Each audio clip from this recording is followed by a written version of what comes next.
Hello students, in this class we will be discussing about Hoover's transportation cost theory. ವಿದ್ಯಾರ್ಥಿಗಳೇ, ಈ ತರಗತಿಯಲ್ಲಿ ನಾನು ಹೂವರನ ಸಾರಿಗೆ ವೆಚ್ಚ ಸಿದ್ಧಾಂತವನ್ನು ನಿಮಗೆ ತಿಳಿಸ್ತಾ ಇದ್ದೀನಿ. This theory is propounded by Edgar M. Hoover of University of Pittsburgh in the year 1970. ಈ ಸಿದ್ಧಾಂತವನ್ನು ಪಿಟ್ಸ್ಬರ್ಗ್ ವಿಶ್ವವಿದ್ಯಾಲಯದ ಎಡ್ಗರ್ ಎಂ ಹೂವರ್ 1970ರಲ್ಲಿ ಮಂಡಿಸ್ತಾನೆ. In the previous industrial location theories like Weber's, it was argued that transportation costs are directly proportional to distance.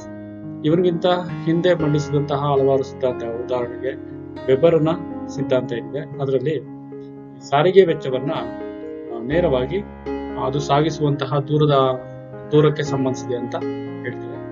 If the locational impacts of a firm using a single raw material source and one market would be graphically represented by a straight line that would rise diagonally from the source to the market, and the cost of distributing the resultant product would also be graphically represented by a linear line. ಒಂದೇ ಕಚ್ಚಾ ವಸ್ತುವನ್ನ ಬಳಸುವಂತಹ ಕೈಗಾರಿಕೆ ಮತ್ತು ಒಂದೇ ಮಾರುಕಟ್ಟೆಯನ್ನ ಅವಲಂಬಿಸಿರುವಂತಹ ಕೈಗಾರಿಕೆಯ ಸ್ಥಾನದ ಪ್ರಭಾವವನ್ನ ನಾವು ಒಂದು ಗ್ರಾಫಿನ ಮುಖಾಂತರ ತೋರಿಸೋದಾದ್ರೆ ಅದು ನೇರ ಸರಳ ರೇಖೆಯ ರೂಪದಲ್ಲಿ ತೋರಿಸಲಾಗ್ತದೆ. ಈ ಒಂದು ಸರಳ ರೇಖೆ ಅದರ ಮೂಲದಿಂದ ಕೈಗಾರಿಕೆ ಎಲ್ಲಿ ಇದೆ ಅಲ್ಲಿಂದ ಮಾರುಕಟ್ಟೆಯವರೆಗೆ ಕರ್ಣೀಯವಾಗಿ ಏರುತ್ತಾ ಹೋಗುತ್ತದೆ. ಮತ್ತು ಈ ವಸ್ತುವನ್ನ ಡಿಸ್ಟ್ರಿಬ್ಯೂಟ್ ಮಾಡ್ಬೇಕಂದ್ರೆ ಮಾರುಕಟ್ಟೆಗೆ ಸಾಗಿಸ್ಬೇಕಲ್ಲ, ಅದನ್ನು ಸಹ ನಾವು ನೇರ ರೇಖೆಯ ಮುಖಾಂತರ ತೋರಿಸಬಹುದು. In other words, the cost of transportation in either case would simply be a direct function of distance. ಬೇರೆ ಮಾತಲ್ಲಿ ಹೇಳೋದಾದ್ರೆ ಈ ಎರಡು ಉದಾಹರಣೆಗಳಲ್ಲಿ ಅಂತಂದ್ರೆ ತನ್ನ ಉತ್ಪಾದನೆಗೆ ಬೇಕಾದಂತಹ ವಸ್ತುಗಳನ್ನ ಅದರ ಮೂಲದಿಂದ ಕೈಗಾರಿಕೆಗೆ ತಗೊಂಡ್ಬರೋದು ಮತ್ತೆ ಉತ್ಪಾದಿಸಿದ ವಸ್ತುವನ್ನ ಮಾರುಕಟ್ಟೆಗೆ ಸಾಗಿಸೋದು, ಈ ಎರಡು ಉದಾಹರಣೆಗಳನ್ನು ತಗೊಂಡಾಗ ನಾವು ಸಾರಿಗೆ ವೆಚ್ಚ ನೇರವಾಗಿ ಅದರ ದೂರದ ಮೇಲೆ ನಿರ್ಧಾರ ಆಗ್ತದೆ ಅನ್ನೋದು. In this graph we can see the OY axis shows transportation cost, the OX axis shows the distance from the source. ಈ ಒಂದು ಆಲೇಖದಲ್ಲಿ ನಾವು ನೋಡಬಹುದು OY ಅಕ್ಷ ಏನಿದೆ ಅದು ಸಾರಿಗೆ ವೆಚ್ಚವನ್ನು ತೋರಿಸ್ತದೆ, OX ಅಕ್ಷ ಅದು ಸಾಗಿಸುವಂತಹ ದೂರನ್ನ ತೋರಿಸ್ತದೆ. ಇಲ್ಲಿ ಕೆಂಪು ಬಣ್ಣದಲ್ಲಿ ತೋರಿಸಿದಂತಹ ರೇಖೆ ಅದು ಟ್ರಾನ್ಸ್ಪೋರ್ಟೇಷನ್ ಕಾಸ್ಟ್ ಅಂದ್ರೆ ಸಾರಿಗೆ ವೆಚ್ಚ ಯಾವ ರೀತಿ ಮೂಲದಿಂದ ದೂರಕ್ಕೆ ಹೋದಂತೆ ಹೆಚ್ಚಾಗ್ತದೆ ಅನ್ನೋದನ್ನು ತೋರಿಸ್ತದೆ. If weight lossing materials were used, the line would bend upward to the right because the cost of procurement would be greater. ನಾವು ದೂರಕ್ಕೆ ವಸ್ತುವನ್ನು ಸಾಗಿಸಿದಂತೆ ಅದರ ತೂಕ ಕಡಿಮೆ ಆಗುವಂತಹ ವಸ್ತುವನ್ನೇನಾದರೂ ಬಳಸ್ತಾ ಇದೀವಿ ಅಂತಂದ್ರೆ ಈ ಕೆಂಪು ರೇಖೆ ಇದೆಯಲ್ಲ ಅದು ಮೇಲಕ್ಕೆ ಬಾಗ್ತದೆ, ಇದು ಬಲಭಾಗಕ್ಕೆ ಮೇಲಕ್ಕೆ ಬಾಗುತ್ತೆ. ಯಾಕೆಂತಂದ್ರೆ ಇಂತಹ ವಸ್ತುವನ್ನ ಪಡೆಯುವಂತಹ ವೆಚ್ಚ ತುಂಬಾ ಜಾಸ್ತಿ ಇರ್ತದೆ, ಅಂದ್ರೆ ಆ ವಸ್ತುವನ್ನ ಕೊಂಡುಕೊಳ್ಳುವಂತಹ ವೆಚ್ಚ ಜಾಸ್ತಿ ಇರೋದ್ರಿಂದ ಈ ಒಂದು ರೇಖೆ ಬಲಕ್ಕೆ ಬೆಂಡ್ ಆಗ್ತದೆ, ಬಲಕ್ಕೆ ಬಾಗುತ್ತೆ. In this case, the least cost site for production would have been at the site of the raw material. ಈ ಒಂದು ಉದಾಹರಣೆಯಲ್ಲಿ ನಾವು ಕಡಿಮೆ ವೆಚ್ಚವನ್ನು ಹೊಂದಿರುವಂತಹ ಉತ್ಪಾದನಾ ಸ್ಥಾನ ಎಲ್ಲಿರ್ತದೆ ಅಂತಂದ್ರೆ ಎಲ್ಲಿ ಕಚ್ಚಾ ವಸ್ತುಗಳು ದೊರೆಯುತ್ತದೋ ಅಲ್ಲಿ ಆ ಕೈಗಾರಿಕೆಯ ಅತಿ ಕಡಿಮೆ ವೆಚ್ಚದ ಸ್ಥಾನ ಹೊಂದಿರ್ತದೆ. ಅಂದ್ರೆ ಎಲ್ಲಿ ಕಚ್ಚಾ ವಸ್ತುಗಳು ಸಿಗ್ತವೋ ಅಲ್ಲಿ ಕಾರ್ಖಾನೆ ಕೈಗಾರಿಕೆ ಸ್ಥಾಪನೆ. ಯಾಕೆಂದ್ರೆ ಕಚ್ಚಾ ವಸ್ತುಗಳು ದೂರ ಇದ್ದಾಗ ಈ ಸಾರಿಗೆ ವೆಚ್ಚ ಜಾಸ್ತಿ ಆಗ್ತದೆ, ಕಚ್ಚಾ ವಸ್ತುಗಳು ಹತ್ತಿರದಲ್ಲಿ ಇದ್ದಾಗ ಅಂದ್ರೆ ಕಚ್ಚಾ ವಸ್ತು ಎಲ್ಲಿ ದೊರೆಯುತ್ತದೋ ಅಲ್ಲೇ ಕಾರ್ಖಾನೆಯನ್ನು ನಾವು ಸ್ಥಾಪನೆ ಮಾಡೋದ್ರಿಂದ ಈ ಸಾರಿಗೆ ವೆಚ್ಚ ಕಡಿಮೆ ಮಾಡಬೇಕು. Hoover argued that transportation rate curves are not linear and they do not begin at zero. ಇಷ್ಟೊತ್ತು ನಾನು ಹೇಳಿದ್ದು ವೆಬರ್ನ ಥಿಯರಿಯ ಆಧಾರದ ಮೇಲೆ, ಅಂದ್ರೆ ದೂರಕ್ಕೆ ಹೋದಂತೆ ಸಾರಿಗೆ ವೆಚ್ಚ ಜಾಸ್ತಿ ಆಗ್ತದೆ ಅಂತ. ಆದ್ರೆ ಹೂವರ್ನ ಪ್ರಕಾರ ಸಾರಿಗೆ ವೆಚ್ಚ 0ಯಿಂದ ಸ್ಟಾರ್ಟ್ ಆಗಲ್ಲ. ಕಳೆದ ಆಲೇಖ ಅಥವಾ ಗ್ರಾಫ್ ಅಲ್ಲಿ ಏನೇನು 0ಯಿಂದ ಸ್ಟಾರ್ಟ್ ಆಗಿತ್ತು, ಹೂವರ್ನ ಪ್ರಕಾರ ಇದು 0ಯಿಂದ ಸ್ಟಾರ್ಟ್ ಆಗಲ್ಲ, 0ಯಿಂದ ಶುರು ಆಗಲ್ಲ. This is because in any case there are terminal costs involved. ಇದು ಯಾಕಪ್ಪ ಅಂತಂದ್ರೆ 0ಯಿಂದ ಯಾಕಪ್ಪ ಸ್ಟಾರ್ಟ್ ಆಗಲ್ಲ ಅಂತಂದ್ರೆ ಟರ್ಮಿನಲ್ ವೆಚ್ಚ ಅಂತ ಟರ್ಮಿನಲ್ ವೆಚ್ಚ ಅಂತಂದ್ರೆ ಯಾವ ಪ್ರದೇಶದಲ್ಲಿ ವಸ್ತುವನ್ನು ಇಳಿಸ್ತಾರೆ ಅಥವಾ ಯಾವ ಪ್ರದೇಶದಲ್ಲಿ ವಸ್ತುಗಳನ್ನ ಏರಿಸ್ತಾರೆ ಅಂತಹ ಪ್ರದೇಶವನ್ನ ಟರ್ಮಿನಲ್ಸ್ ಅಂತ ಕರಿತೀವಿ. ಅಲ್ಲಿ ಕೆಲವೊಂದು ವೆಚ್ಚಗಳನ್ನ ಅವರು ಭರಿಸಬೇಕಾಗ್ತದೆ. ಟರ್ಮಿನಲ್ ವೆಚ್ಚಗಳಿರೋದ್ರಿಂದ ಇದು 0 ಸ್ಟಾರ್ಟ್ ಆಗಲ್ಲ, ಅದಕ್ಕಿಂತ ಮೇಲಕ್ಕೆ ಸ್ಟಾರ್ಟ್ ಆಗ್ತದೆ. Goods or raw materials must be loaded and unloaded. ಸರಕುಗಳು ಅಥವಾ ಕಚ್ಚಾ ವಸ್ತುಗಳು ಏನಿದಾವೆ ಅವನ್ನ ವಾಹನಗಳಿಗೆ ತುಂಬಿಸಬೇಕು ಮತ್ತು ಇಳಿಸ್ಕೋಬೇಕು. Additionally, there are costs associated with the paperwork involved. It takes time to weigh the shipment, prepare a bill of lading, and to prepare invoices. ಅಷ್ಟೇ ಅಲ್ಲದೆ ಕೆಲವೊಂದು ಕಾಗದಗಳನ್ನ ನಿರ್ಮಾಣ ಮಾಡಬೇಕಾಗ್ತದೆ, ಕೆಲವೊಂದು ದಾಖಲೆಗಳನ್ನ ನಿರ್ಮಾಣ ಮಾಡಬೇಕಾಗ್ತದೆ. ಉದಾಹರಣೆಗೆ ವಸ್ತುಗಳ ತೂಕವನ್ನ ಮಾಡಬೇಕಾಗ್ತದೆ, ಅದಕ್ಕೆ ಬಿಲ್ ಅನ್ನ ಬರೀಬೇಕಾಗ್ತದೆ. ಸೊ ಇದೆಲ್ಲ ವೆಚ್ಚ ತಗುಲುತ್ತೆ. Moreover, once a shipment makes it to a destination, most of these activities must be repeated. ಇದಾದ್ಮೇಲೆ ಆ ವಸ್ತುಗಳನ್ನ ತುಂಬಿಸಾದ್ಮೇಲೆ ವಾಹನಕ್ಕೆ ಅದು ತನ್ನ ಅಂತಿಮ ಪ್ರದೇಶವನ್ನ ತಲುಪಾದ್ಮೇಲೆ ಈ ಇಷ್ಟು ಒಂದು ಚಟುವಟಿಕೆಗಳಿದ್ದಾವೆ ಅಲ್ಲಿ ಮತ್ತೆ ಪುನರಾವರ್ತನೆ ಆಗ್ತವೆ, ರಿಪೀಟ್ ಆಗ್ತವೆ. In all shipments, there are fixed costs that normally have nothing or little to do with the distance traveled. ಎಲ್ಲ ಒಂದು ಸಾರಿಗೆಯಲ್ಲಿ ಕೆಲವೊಂದು ಫಿಕ್ಸ್ಡ್ ಕಾಸ್ಟ್ ಇರ್ತವೆ, ಅಂದ್ರೆ ನಿರ್ಧರಿತವಾದಂತಹ ವೆಚ್ಚಗಳು ಇರ್ತವೆ. ಅವು ದೂರಕ್ಕೆ ಯಾವುದೇ ರೀತಿಯ ಸಂಬಂಧವನ್ನ ಹೊಂದಿಲ್ಲ. Because of these terminal costs, the relationship between route distance and the total cost of shipment will generally behave as shown in the figure. ಹೀಗಾಗಿ ಏನು ಟರ್ಮಿನಲ್ ವೆಚ್ಚಗಳನ್ನ ಇದು ಇರೋದ್ರಿಂದ ಈ ದೂರ ಮತ್ತು ಸಾರಿಗೆ ವೆಚ್ಚದ ಒಂದು ಸಂಬಂಧವನ್ನ ಈ ಒಂದು ಆಲೇಖದ ಮುಖಾಂತರ ನಾವು transfer cost are characteristically less than proportional to distance. The average transfer cost per mile decreases as the length of haul increases. ಈ ಒಂದು ಆಲೇಖದಲ್ಲಿ ನಾವು ನೋಡಬಹುದು ಸಾರಿಗೆ ವೆಚ್ಚ ಅದು ಸಾಗಿಸುವಂತಹ ದೂರಕ್ಕೆ ಹೋಲಿಸಿದಾಗ ಸ್ವಲ್ಪ ಕಡಿಮೆ ಇರೋದನ್ನ ನಾವು ನೋಡ್ತೀವಿ. ವಸ್ತುಗಳನ್ನ ಸಾಗಿಸುವಂತಹ ವೆಚ್ಚದ ಸರಾಸರಿ ಪ್ರತಿ ಮೈಲಿಗೆ ಅದರ ತೂಕ ಜಾಸ್ತಿ ಆದಂತೆ ಕಡಿಮೆ ಆಗೋದನ್ನ ಈ ಗ್ರಾಫ್ ತೋರಿಸ್ತಾ ಇದೆ. ಇಲ್ಲಿ ನೋಡ್ಬೋದು ಮೇಲೆ ಇರುವಂತಹ ರೇಖೆ ಟರ್ಮಿನಲ್ ಪ್ಲಸ್ ಹಾಲ್ ಕಾಸ್ಟ್, ಅಂದ್ರೆ ಟರ್ಮಿನಲ್ ವೆಚ್ಚ ಏನಿದೆ ಮತ್ತು ತೂಕದ ವೆಚ್ಚ, ಎರಡು ಸುಮಾರು 15,000 ಪೌಂಡ್ ಅನ್ನ ಸಾಗಿಸುವಂತಹ ವೆಚ್ಚದ ಒಂದು ರೇಖೆ ಮೇಲೆ ಇರುವಂತಹ ಬ್ರೌನ್ ಕಲರ್ ರೇಖೆ. ಕೆಳಗೆ ಇರುವಂತಹ ಹಸಿರು ಬಣ್ಣದ ರೇಖೆ ಏನಿದೆ ಅದು ಟರ್ಮಿನಲ್ ವೆಚ್ಚವನ್ನ ಮತ್ತು ಅದರ ತೂಕದ ವೆಚ್ಚ ಎರಡು ಸೇರಿ ಎಷ್ಟಕ್ಕಪ್ಪ ಅಂತಂದ್ರೆ 25,000 ಪೌಂಡ್ ನ ತೂಕದ ವಸ್ತುವನ್ನ ಸಾಗಿಸ್ತೀವಿ. 25,000 ಪೌಂಡ್ ನಷ್ಟಿದ್ರು ಸಹ ಇದರ ವೆಚ್ಚ 15,000 ಹೋಲಿಸಿದ್ರೆ ಅದರ ವೆಚ್ಚ ಕಡಿಮೆ ಇರೋದನ್ನ ನೋಡ್ತೀವಿ. ಯಾಕಂತಂದ್ರೆ ಟರ್ಮಿನಲ್ ಕಾಸ್ಟ್ ಮೇಲಿನ ರೇಖೆಗೆ ಜಾಸ್ತಿ ಇದೆ. ಇಲ್ಲಿ ನೋಡ್ಬೋದು ನಾವು ಇದು ಈ ವೆಚ್ಚದ ಈ ವಸ್ತುವಿನ ಟರ್ಮಿನಲ್ ಕಾಸ್ಟ್ ಇಷ್ಟಿದೆ.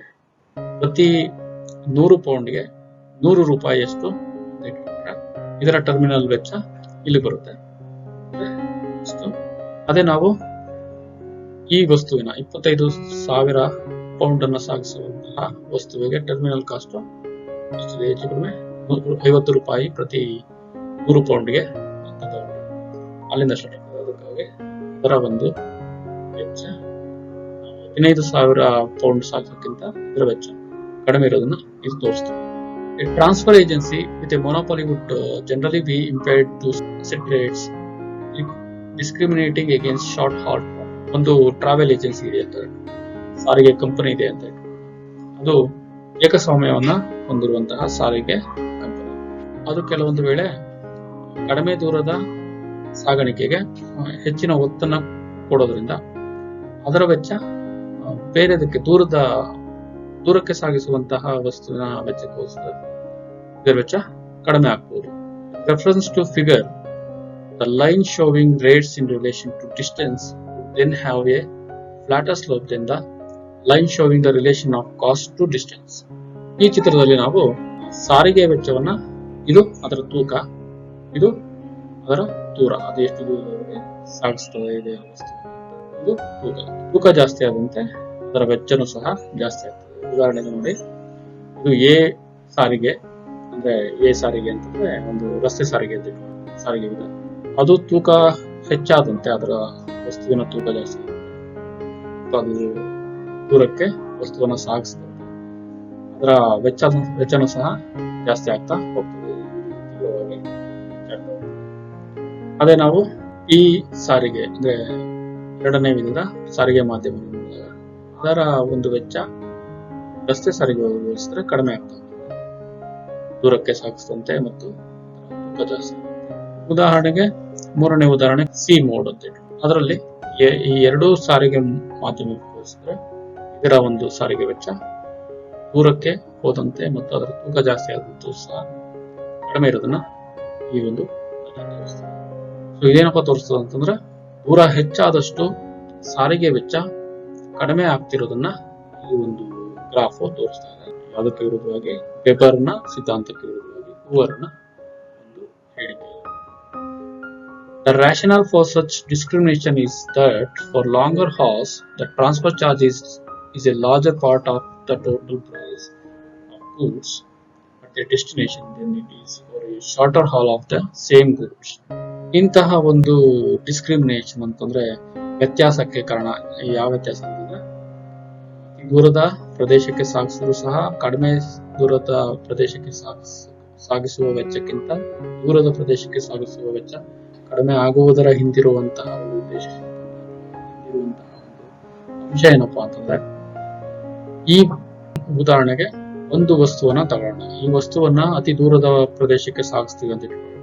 ಅದರ ವೆಚ್ಚ ವೆಬರ್ನ ಪ್ರಕಾರ ಹೆಚ್ಚಾಗಿರ್ಬೇಕು. ಆದ್ರೆ ಆ ಯಾವ ವಸ್ತು ಡೆಸ್ಟಿನೇಷನ್ ತಲುಪಲ್ಲ, ಅದು ಕೊನೆಗೊಳ್ಳುವಂತಹ ಪ್ರದೇಶ ಇರ್ತದಲ್ಲ, ಯಾವ ಪ್ರದೇಶಕ್ಕೆ ಅದನ್ನು ಸಾಗಿಸ್ತೀವಿ ಅದನ್ನ ಡೆಸ್ಟಿನೇಷನ್, ಆ ಡೆಸ್ಟಿನೇಷನ್ ಅಲ್ಲಿ ಅದಕ್ಕೆ ಒಂದು ವೆಚ್ಚವನ್ನ ನಿಗದಿ ಮಾಡ್ತೀವಿ. ಕಡಿಮೆ ಇರ್ಬೋದು ಅಥವಾ ಜಾಸ್ತಿ ಇರ್ಬೋದು. ಕಡಿಮೆ ವೆಚ್ಚ ನಿಗದಿ ಆದಾಗ ಅದರ ಒಟ್ಟು ಬೆಲೆ ಏನಾಗ್ತದೆ, ಕಡಿಮೆ ಆಗ್ತದೆ.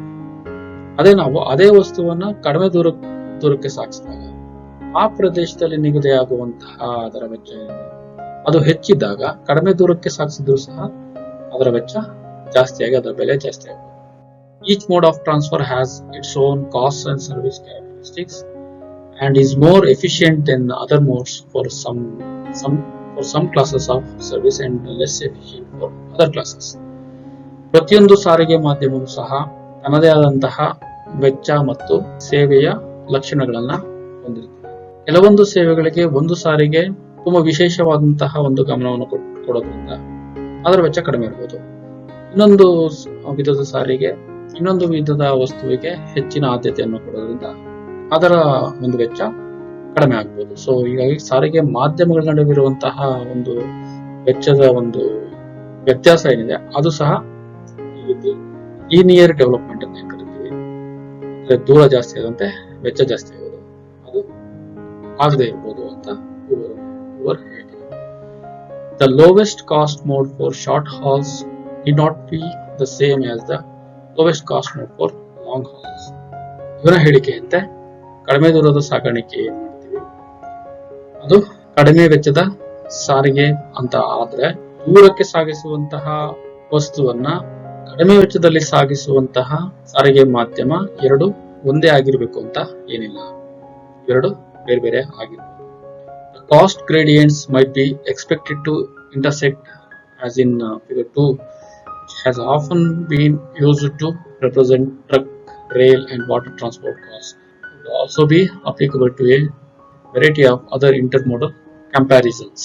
ನಾವು ಹಿಂದಿನ ಒಂದು ರೇಖಾಚಿತ್ರದಲ್ಲಿ ನೋಡಿದಂತೆ ಈ ಒಂದು ವೆಚ್ಚದ ಒಂದು ಇಳಿಜಾರು ವೆಚ್ಚದ ಒಂದು ರೇಖೆಗಳೇನಿದ್ದಾವೆ ಅವು ಒಂದಕ್ಕೊಂದು ಸಂಧಿಸ್ತವೆ.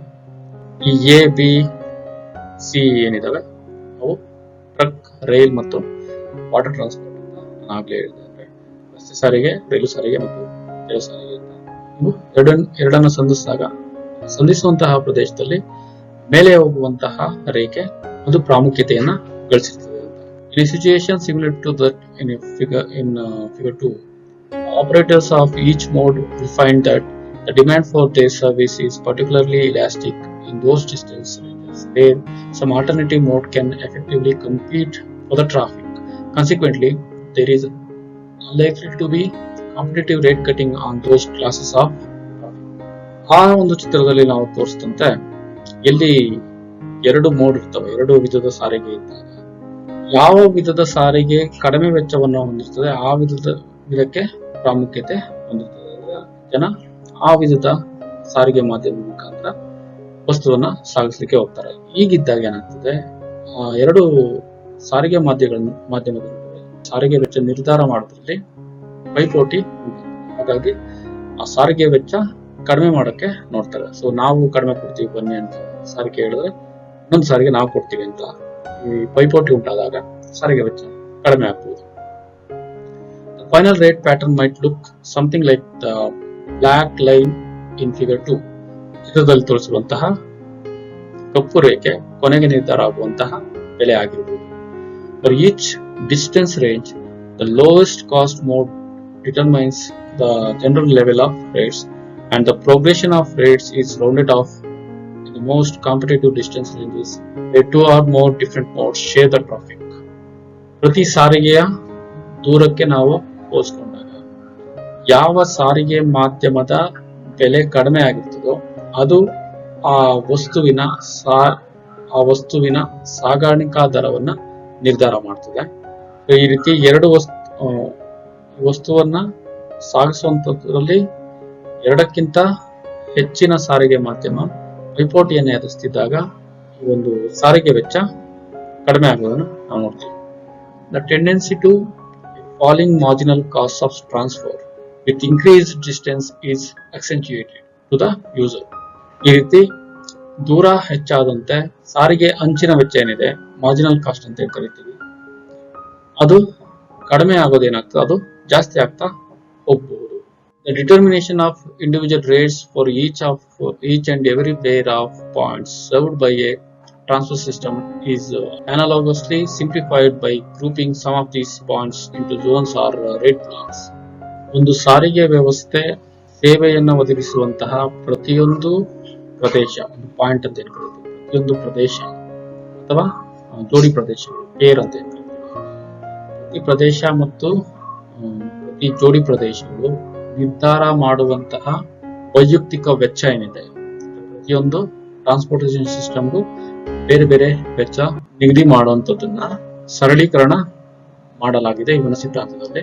ಹೇಗಪ್ಪ ಅಂತಂದ್ರೆ, ಈ ಒಂದು ಪ್ರದೇಶಗಳದ್ದು ಪಾಯಿಂಟ್ ಅಂತ ಏನ್ ಕರಿತೀವಿ, ಅದನ್ನ ಒಂದು ಝೋನ್ ಆಗಿ, ಒಂದು ಪರಿಮಿತಿ ಪ್ರದೇಶವಾಗಿ ಅಥವಾ ಒಂದು ವೆಚ್ಚದ ಒಂದು ಖಂಡಗಳಾಗಿ, ವೆಚ್ಚದ ಪ್ರದೇಶಗಳಾಗಿ ಅದನ್ನ ವಿಂಗಡಣೆ ಮಾಡೋದ್ರಿಂದ ಇದನ್ನ ಸರಳೀಕರಣ ಮಾಡಿದ್ದಾರೆ ಈ ಸಿದ್ಧಾಂತದಲ್ಲಿ. Rate setting behaviour of this type is particularly prevalent when competitive pressures do not force a close correspondence between the transfer agency's actual costs and the prices that are charged. ಈ ರೀತಿ ಬ್ಲಾಕ್ಗಳಾಗಿ, ಒಂದು ಖಂಡಗಳಾಗಿ, ಪ್ರದೇಶಗಳ ಗುಂಪು ಮಾಡೋದು, ಇದೆಲ್ಲ ಈ ವೆಚ್ಚ ನಿರ್ಧಾರ ಮಾಡುವಂತಹ ಒಂದು ಸ್ವಭಾವ ಏನಿದೆ, ಅದು ಒಂದು ಟ್ರಾವೆಲ್ ಏಜೆನ್ಸಿ, ಟ್ರಾನ್ಸ್ಫರ್ ಏಜೆನ್ಸಿ ಏನಿದೆ, ಯಾವ ವಸ್ತುವನ್ನು ಸಾಗಿಸುವಂತಹ ಸಂಸ್ಥೆ ಏನಿದೆ, ಅದು ನಿರ್ಧಾರ ಮಾಡಬೇಕಿದ್ದ ಮೊತ್ತಕ್ಕೂ ಅದು ನಿರ್ಧಾರ ಮಾಡುವ ಮೊತ್ತಕ್ಕೂ ಹೊಂದಾಣಿಕೆ ಇಲ್ದಿದ್ದಾಗ ಆಗ್ತದೆ. ಹೊಂದಾಣಿಕೆ ಯಾವಾಗಿರಲ್ಲ ಅಂತಂದ್ರೆ, ಈ ರೀತಿಯ ಒಂದು ವಿವಿಧ ಸಾರಿಗೆ ವೆಚ್ಚಗಳ ನಡುವೆ ಪೈಪೋಟಿ ಇದ್ದಾಗ ಅದು ನಿರ್ಧರಿಸಿದ ವೆಚ್ಚಕ್ಕೂ ಅದು ವಿಧಿಸುವ ವೆಚ್ಚಕ್ಕೂ ವ್ಯತ್ಯಾಸ ಉಂಟಾಗ್ತದೆ. ಆಗ ನಾವು ಈ ಬ್ಲಾಕ್ ವ್ಯವಸ್ಥೆಗಳನ್ನ ತಂದು ಬ್ಲಾಕ್ಗಳಿಗೆ ಒಂದೊಂದು ವೆಚ್ಚ ಅಂತ ಮಾಡಿಕೊಂಡು, ಪಾಯಿಂಟ್ಗಳ ಗುಂಪುಗಳಿಗೆ ಒಂದು ವೆಚ್ಚ ಅಂತ ಮಾಡಿಕೊಂಡು ಅದರ ಸಾರಿಗೆ ವೆಚ್ಚವನ್ನ ನಿರ್ಧಾರ ಮಾಡಬಹುದು ಅಂತ ಇವರು ಹೇಳ್ತಾರೆ. An illustration of the application of the rate block principle to rates guided by route distance is shown in figure 3, which gives us a still more realistic picture of rate patterns than we had in figure 1 and 2. So ಈ ಒಂದು ಆಲೇಖದಲ್ಲಿ ನಾವು ನೋಡಬಹುದು, ಇದು block principal ಅಂತ ಏನ್ ಕರೀತೀವಲ್ಲ, ವೆಚ್ಚವನ್ನು ನಿರ್ಧಾರ ಮಾಡುವಂತಹ ಪ್ರತಿಯೊಂದು ಸಾರಿಗೆ ವ್ಯವಸ್ಥೆಯನ್ನ ನಾವು ಪಾಯಿಂಟ್ಗಳ ಆಧಾರದ ಮೇಲೆ, ಸ್ಥಳದ ಆಧಾರದ ಮೇಲೆ ಅದನ್ನ ಗುಂಪುಗಳನ್ನಾಗಿ ಮಾಡೋದನ್ನ ಬ್ಲಾಕ್ ಅಂತ ಕರೀತೀವಿ. ಬ್ಲಾಕ್ ಸಿಸ್ಟಮ್ ಆಧಾರದಲ್ಲಿ ನಾವು ವೆಚ್ಚವನ್ನ ಹೇಗೆ ನಿಗದಿ ಮಾಡ್ತೀವಿ ಅಂತ ಈ ಆಲೇಖ ನಮ್ಗೆ ತೋರಿಸ್ತದೆ. ನೋಡ್ಬೋದು ಪ್ರತಿ ಬ್ಲಾಕ್ಗೆ ಸಾರಿಗೆ ವೆಚ್ಚ ಹೆಚ್ಚಾಗ್ತಾ ಹೋಗ್ತದೆ. ದೂರ ಜಾಸ್ತಿ ಆದಂತೆ ಅದರ ವೆಚ್ಚ ಕಡಿಮೆ ಆಗೋದನ್ನ ನೋಡ್ಬೋದು. ಯಾಕೆಂದ್ರೆ ಆ ಬ್ಲಾಕ್ಗಳು ಹೆಚ್ಚಿನ ಬ್ಲಾಕ್ಗಳನ್ನ ಒಂದೇ ಗುಂಪು ಮಾಡೋದ್ರಿಂದ ಅಷ್ಟು ಬ್ಲಾಕ್ಗಳು ಒಂದೇ ಪ್ರಮಾಣದ ಸಾರಿಗೆ ವೆಚ್ಚವನ್ನು ನಿಗದಿ ಮಾಡುತ್ತೆ. ಹಾಗಾಗಿ ಅದು ಫ್ಲಾಟ್ ಆಗ್ತದೆ, ಅದು ಸಮತಟ್ಟಾಗಿ ಹರಿಯೋದನ್ನು ನೋಡ್ತೀವಿ. ಅದೇ ಕಡಿಮೆ ದೂರದ ಬ್ಲಾಕ್ಗಳಲ್ಲಿ ಕಡಿಮೆ ಪಾಯಿಂಟ್ಗಳಿರೋದ್ರಿಂದ, ಕಡಿಮೆ ಸ್ಥಳಗಳಿರೋದ್ರಿಂದ ಅವುಗಳು ಹೆಚ್ಚಿನ ಪ್ರಮಾಣದ ವೆಚ್ಚವನ್ನು ನಿಗದಿ ಮಾಡುತ್ತೆ.